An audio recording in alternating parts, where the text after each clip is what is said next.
বন্ধুরা, ভারতীয় রেলের পক্ষ থেকে হাওড়া থেকে চলা নিউ জলপাইগুড়ি রুটে বন্দে ভারত এক্সপ্রেস ট্রেন নিয়ে দুর্দান্ত একটি সুখবর দেয়া হয়েছে।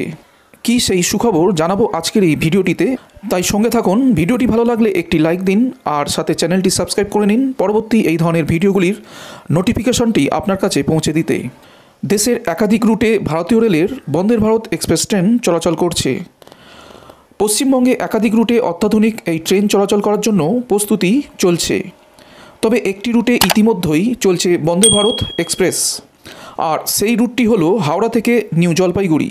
হাওড়া থেকে নিউ জলপাইগুড়ি বা নিউ জলপাইগুড়ি থেকে হাওড়া যে বন্দে ভারত এক্সপ্রেস ট্রেনটি চলাচল করছে তা নিয়ে রাজ্যের বাসিন্দাদের উৎসাহের খামতি নেই।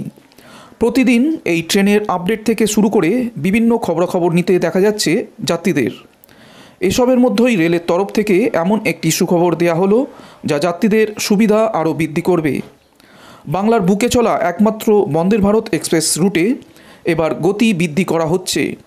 এই মুহূর্তে হাওড়া থেকে নিউ জলপাইগুড়ি বা নিউ জলপাইগুড়ি থেকে হাওড়া বন্দে ভারত এক্সপ্রেস ঘন্টায় সর্বোচ্চ 110 কিলোমিটার গতিবেগে যাতায়াত করতে সক্ষম।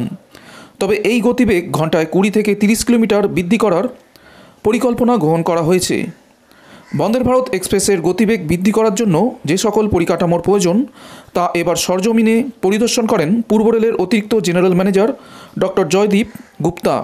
পরিদর্শন করে তিনি আশাবাদী আগামী কয়েকদিনের মধ্যেই এই রুটে চলাচল করা বন্দে ভারত এক্সপ্রেসের সর্বোচ্চ গতিবেগ 130 থেকে 140 কিলোমিটারে পৌঁছে যাবে। এর পাশাপাশি রেল আশাবাদী এই রুটে চলা বন্দে ভারত এক্সপ্রেসের গতি ধাপে ধাপে বেড়ে ঘন্টায় 160 কিলোমিটার পৌঁছে যাবে। ট্রেনের গতিবেগ বৃদ্ধি পেলে স্বাভাবিকভাবেই গন্তব্যে পৌঁছানোর জন্য সময় আরও কম লাগবে। কম সময়ে গন্তব্যে পৌঁছে যাওয়ার মানেই যাত্রীদের সুবিধা বৃদ্ধি পাওয়া।